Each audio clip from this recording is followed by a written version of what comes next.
Welcome to another episode of the Safe Hire 360 podcast. I'm your host, Crystal Millán. On today's episode, we're going to be talking about negligent hiring, retention, and supervision, as well as the negative impact it has had on organizations. Joining me today is Stuart Silverman. He is a labor and employment attorney out of Boca Raton, Florida, with many years of experience in employment law. Good morning, Stuart. How are you today? Morning, Chris. I'm doing fantastic. It is such a pleasure to be with you this morning in beautiful, sunny South Florida. Yeah, it was a little bit foggy today when I was driving, but hopefully the sun is up by the time I leave here. I wanted to bring you on to the show because you handle employment law, which, as you know, many companies are very complacent and don't really think about change until they've been hit with lawsuits. So I thought I'd bring you on here today to talk about that. And for our listeners that don't really know what negligent hiring, retention, and supervision is, would you care to tell us in simple terms that they can I mean, understand? sure, I'd be happy to tell you. And in fact, it's really not your listeners' fault, only because negligent hiring and supervision have only been around in Florida for like the last 70 years or so. When most of other things we've got in employment law or in tort law, whatever, has been around for hundreds of years, coming from the British system well before there was a printing press. So they've been around Oh for my goodness. way long time. At any rate, like assault and battery, those things are around forever. So negligent hiring, what we do in Florida is we frame it so we look at everything that happened before this employee walked through the door. Was there a proper background? What sort of things the company should have known about or stuff of that nature? Negligent supervision deals with, we look at facts that occurred once the employee is here, once they're through the front door, looking at that moment forward, what the company should have done, knew that came up, should have responded to, things like that. So it's just fundamental difference. Negligent hiring before they ever got here. Negligent supervision once they're here, once what the company did about it or didn't do about it. I was looking at your LinkedIn post that you did recently, about a month ago, on the Swarmy Cafe. I like to go onto the EEOC website, the newsroom, and look at those claims and pretty much dissect and see what could have been done differently to mitigate those risks. Can you tell me a little bit about that post and explain why, if they maybe done the proper steps, this could have never happened? It was for sexual harassment, I believe, correct? Yeah, it was a sexual harassment. If I remember, it was a restaurant and it was one of the EOC's favorite things. It's an adult, meaning somebody who's not a teenager by the EOC's measure, taking advantage of new teen employees and things of that nature. Welcome to the workforce. We're going to sexually harass them by name calling, by propositioning, and all sorts of things that go on. Usually in these setups, that person, where the EOC finds amazing cases, and that person, there's like no control over whatsoever. Zero control whatsoever. There have been cases, that might have been one of them, where the company, where that person said, no, there is no other person in the company or something like that. It's me. I'm the last person. Na, na, na, na, na. I'm going to prevent things from complaints from happening and stuff of that nature. And usually what goes on in these cases is the company does absolutely nothing. They have no policies in effect. They have nothing from management that gives employees, again, doesn't matter what age, the opportunity to make complaints about supervisors and things of that nature. Now, again, if I'm a betting person, not many teenage employees are going to know that they've got rights, but they don't have to, because it's the company's responsibility to let them know these things. The company has to have policies that are able to be clearly communicated to all employees to let them know what they should do in what should hopefully be the unlikely event that something like this happens. Stuart, I can relate to that because years ago, when I worked as an investigator for the state, I won't get into the organization, but I was being sexually harassed. I went through the whole steps, what I thought, because like you said, there was no policy. Nobody ever explained to me who I needed to speak to or what the steps were to report such claims. And so I'm there and being sexually harassed repeatedly. And when I went to my superior and told them what was going on, I was completely ignored and basically made to feel like I was lying. And this was way before we had camera phones where I could record this. And I just felt so helpless. I ended up having bad anxiety. I didn't want to go to work any longer. I started getting extremely depressed because of it. And to the point that I just had to leave. I just had a house built. And I'm like, I have a mortgage now, but I cannot work in this toxic environment any longer. And unfortunately, what happens in many cases is somebody will go back and retaliate. And it may not be just against the person themselves, like the manager. It could be, one of the coworkers is injured. It become collateral damage. Yeah, no, there's a lot in what you just said to unpack. There's so much. One, nobody should go through it, but one of the other points that's unmentioned there is when the perpetrator or alleged perpetrator sees that, he or she, in this case, he or she got away with it, they're empowered. They know the company's not going to do anything, and they feel more power to do it again and again and again and again and again. It has a tremendous negative impact, not just on the employee, but the employee's whole family as well. Because, you've got the person now who goes home, who's a happy employee. They go home, they've had this miserable experience. They don't want to talk about it, or they talk about it. It comes up in the worst way possible at the dinner table or whatever. We got this payments due, we got the electric bill, we got a car payment, we got a mortgage, a rental payment, or whatever the story is. And now they feel pressured and things of that nature. It takes a tremendous toll on everybody. So there is a lot of collateral damage, not just to the employees, but to a whole group of people as well. Yeah, it's a domino effect. That's why I started Safe Hire 360 because of my work experiences with workplace violence and especially sexual harassment. Well, it does it on a lot of things. One's a practical level and one's on a legal level. Let's do with the practical level first. When the employees see, and the key thing is that their C-suite management is involved in this, that they've set out policies and they're serious. It's not just a bunch of papers sitting around on behind somebody's desk that are in a folder that's collecting dust. That's great for paperweights or things of that nature. When they see that the company takes things seriously, then that creates a win-win for everybody. In fact, the OSHA, that federal agency in charge of 23 federal laws investigating workplace illness of that nature, they've come up with a term many years ago, which they call just culture.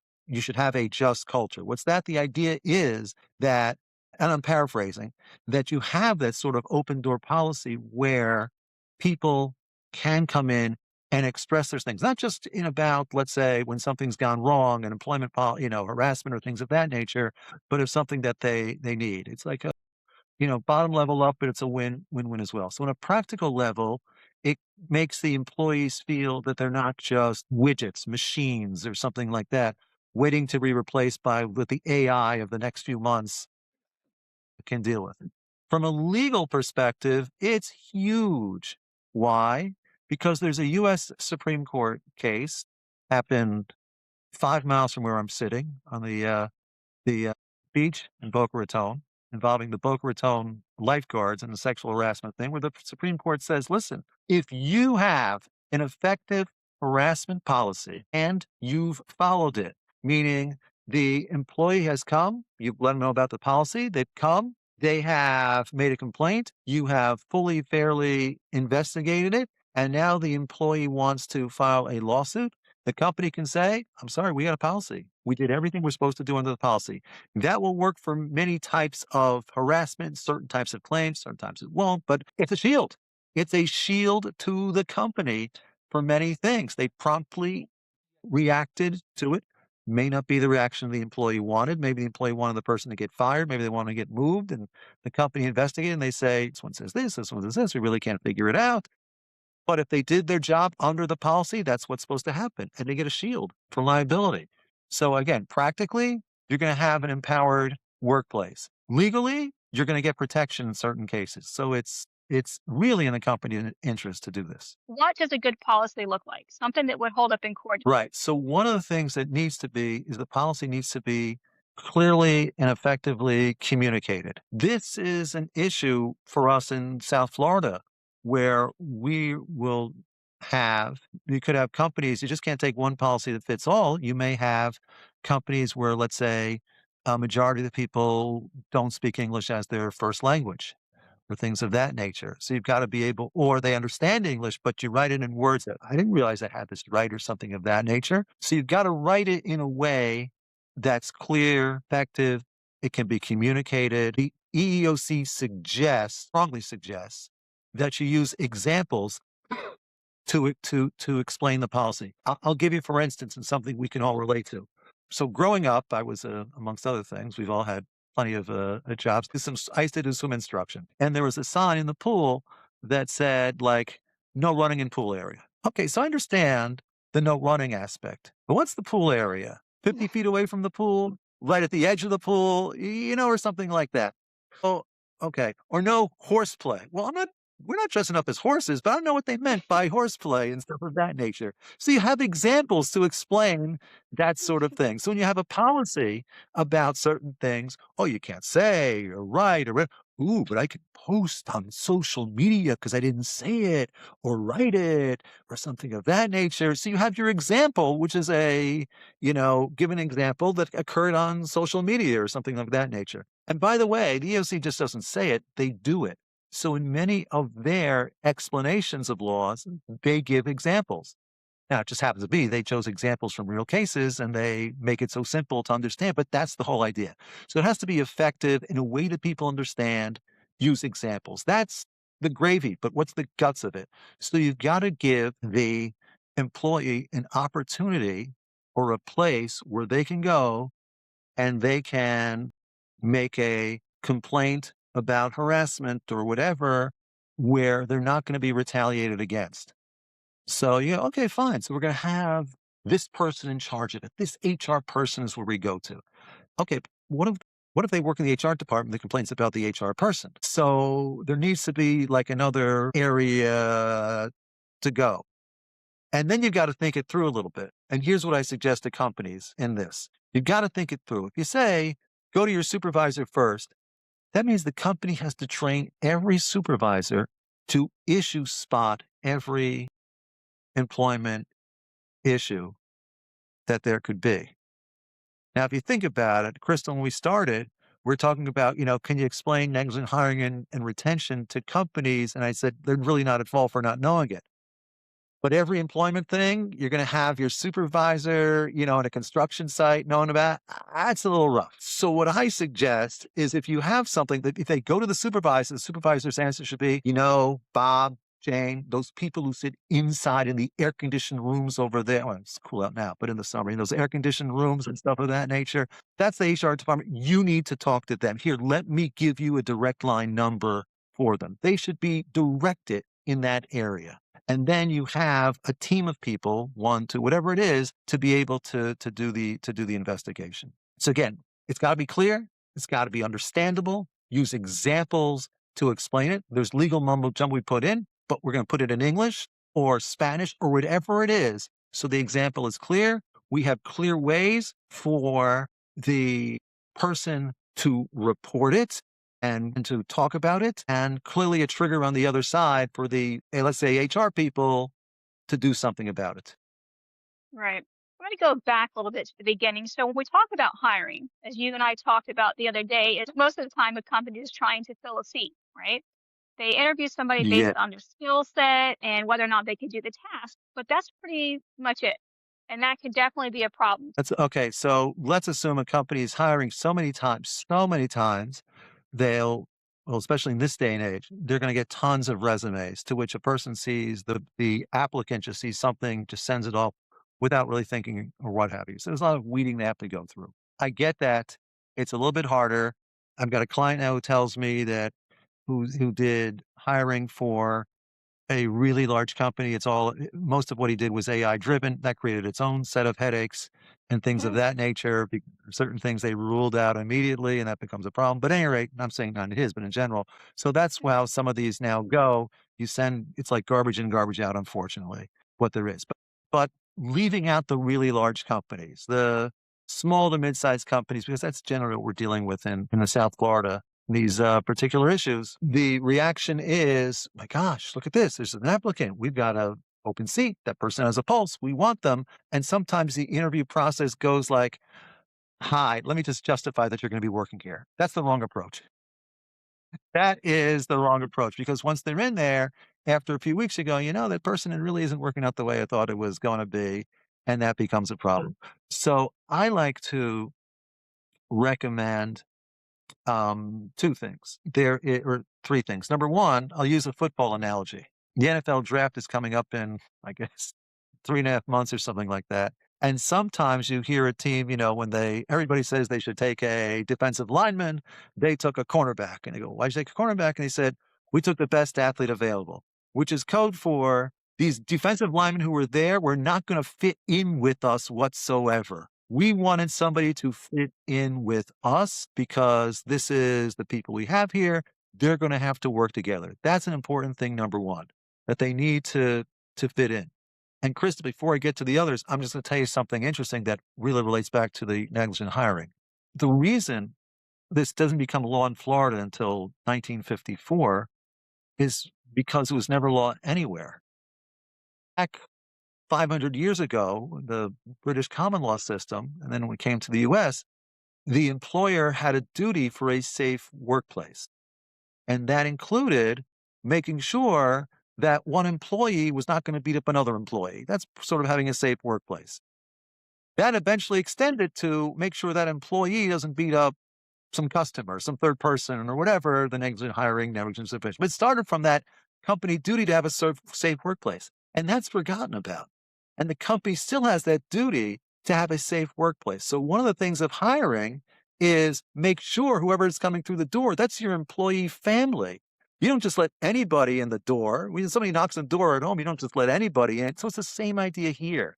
You've got to it's your family. You've got to make sure the right person gets through the door. Now, how are you going to do that? So one is going to be a background check.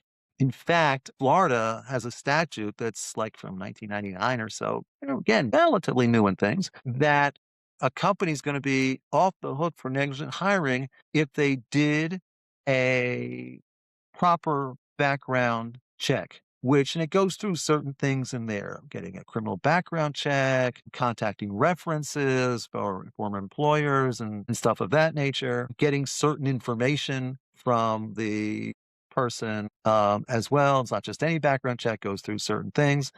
So you're going to want to get some things in the background that the person doesn't tell you. The interview process your questions should be KSA, knowledge, skills, and ability for that job. That's what it should be about as opposed to the fluff like, wow, you're from Minneapolis? Yeah, I'm from Minneapolis too. Yeah, where'd you go to high Me too. school? I went over. Did you have for so and so? No, no, no. They were gone by the time I got there, or whatever, something like that. Knowledge, skills, and ability. That's what it is. Now, how are you going to ask those things? We know what the background requirements are. You know what the skills are. You know what the abilities are. But get a little proactive in the sense that we're going to ask what I like to call Miss America questions. In the event that you're crowned Miss America and the issue of world peace comes across you, what's the first three things you're going to do? So in a secretarial job, listen, we're real busy office. Oh, boy, I can handle that. Okay. So have you been in a situation before where two people came to you with deadline? They want you to do things, and one said they need it done by 3 o'clock today, and one says they need it by 9 o'clock tomorrow. How'd you handle that situation? And if the person looks at you like, I may not be the person you want. Well, as soon as I got the second assignment, I went back to both people and I said, listen, I've got these two things. Can you prioritize for me which one you want me to do? I think this one's going to take X amount of time. I think this one's going to take Y amount of time. I can get it, but no.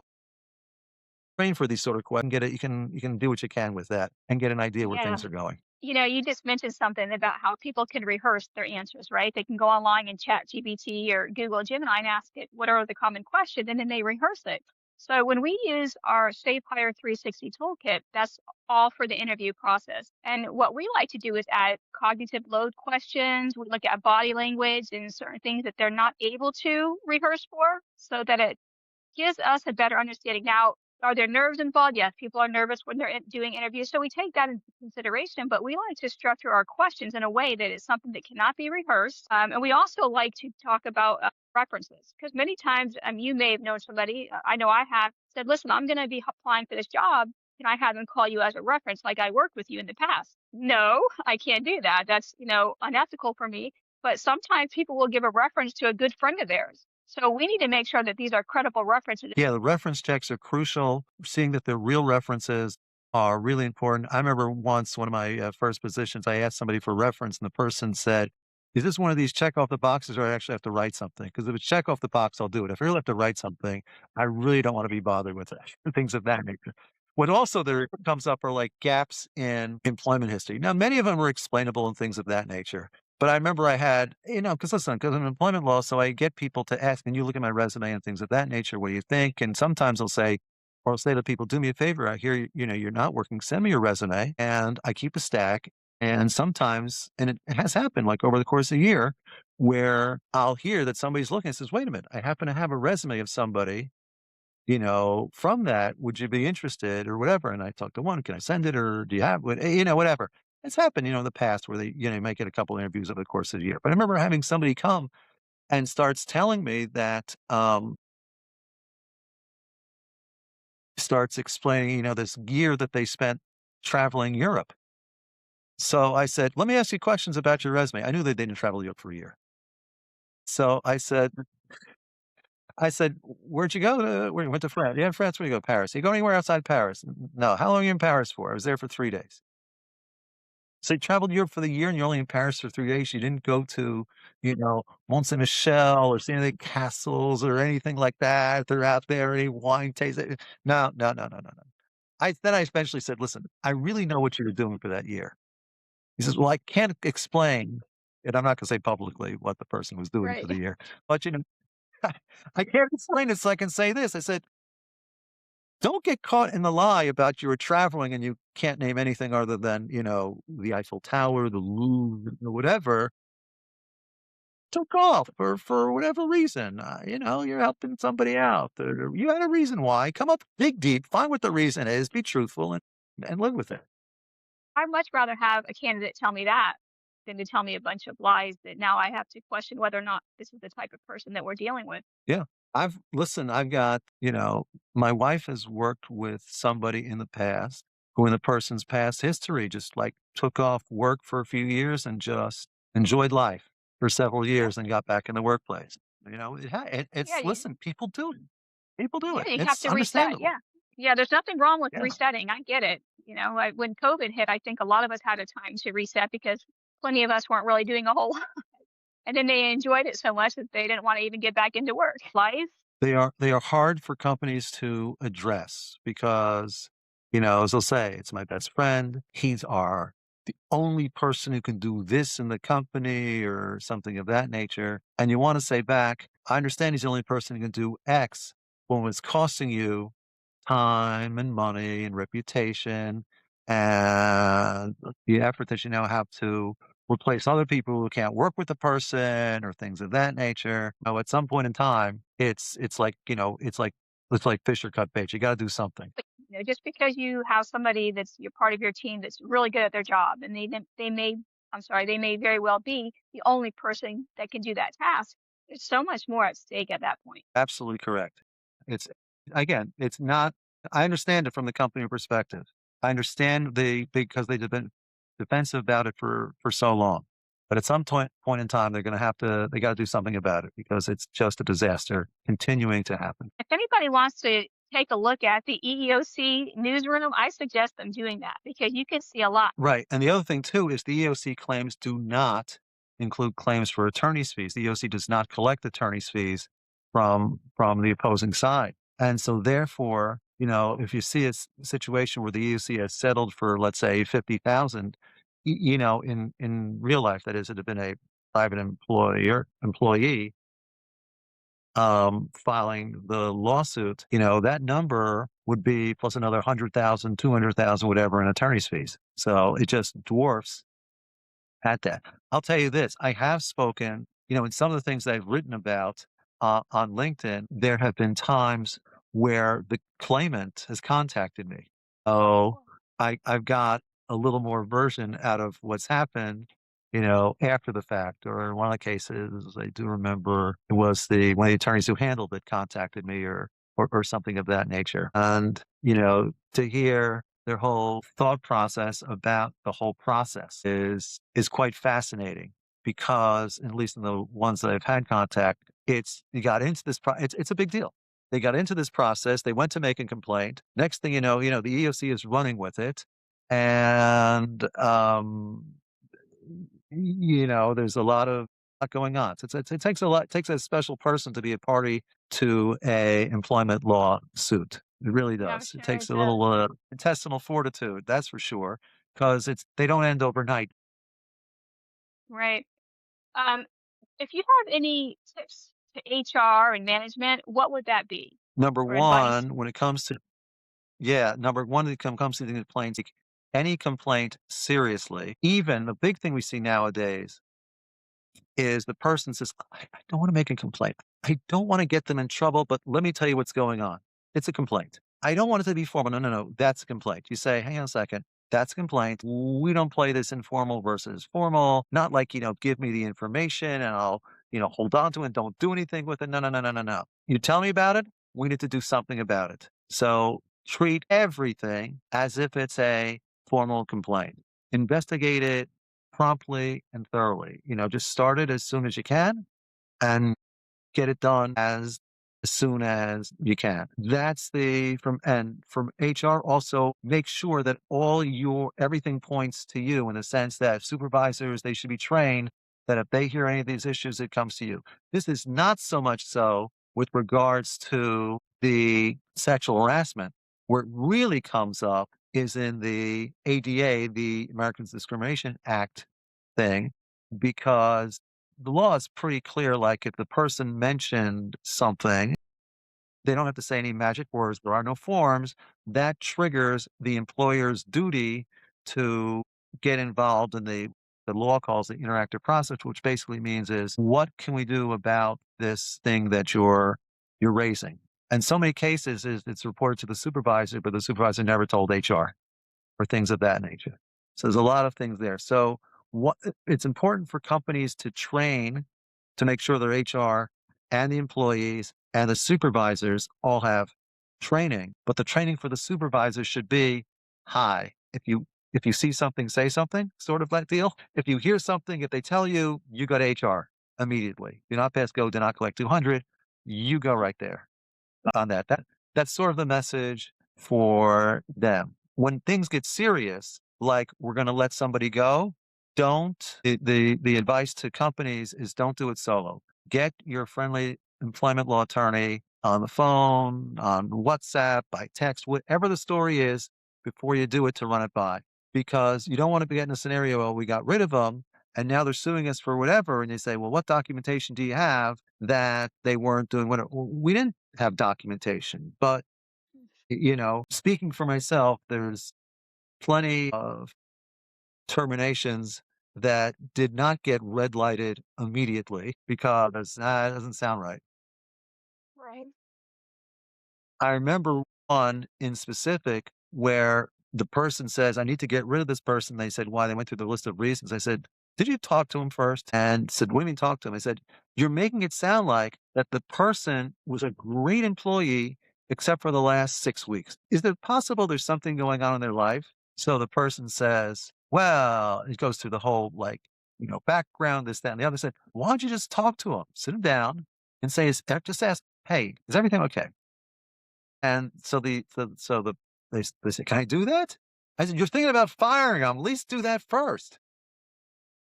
He says, "Okay." So he calls me back the next day and says, "I didn't know the guy was seeing anybody."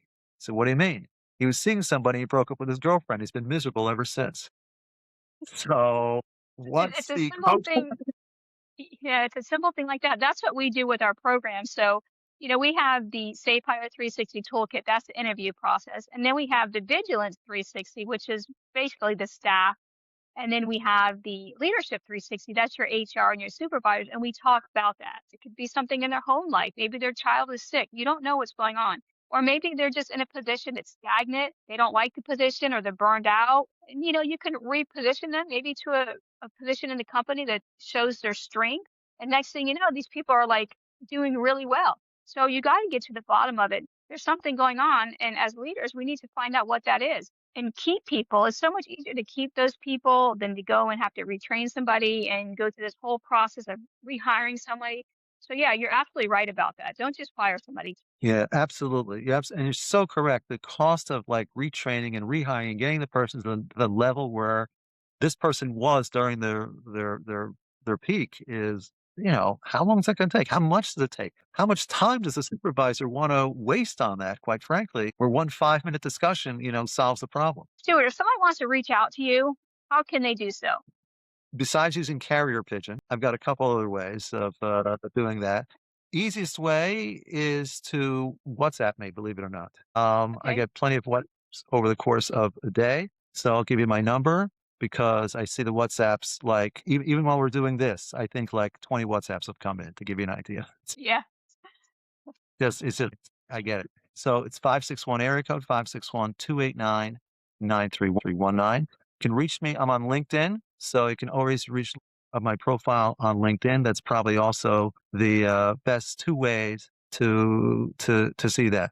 Emails, I'm like guilty of some of the, like other people, is like I will see an email, but I'll also miss some as well. WhatsApps, I generally do not miss, and messages on LinkedIn, I definitely don't miss because they show up like 5 different ways. Those are the 2 best ways to reach me. I get LinkedIn messages or text messages. If I go on to my email, there's so many spam emails that many times they're just lost and I have no idea. And I'm, one day when I'm going and cleaning it out, on the days that I'm actually going and cleaning it out, I'm like, oh my goodness, this was actually a really important email and I missed it because there's so many spams on there. WhatsApp could be a good way to reach out for sure too. Right. That's the dangers of South Florida. We get so many spam calls, and generally, as attorneys, quite frankly, we don't answer to a number that we don't know. So it could be legit or whatever. I'll tell you this: I've got a friend who's an attorney who says that he does not see his email until it's the second time. So I feel really good about that. But I've had like you, Chris. I'm like, oh my gosh, that was a real email that came in a week ago. How did I miss that? Well, it's with the others there's hundreds. Yeah, but it happens. Anyway, thank you so much again. I'm going to get this podcast up and running and it will launch next week on Wednesday.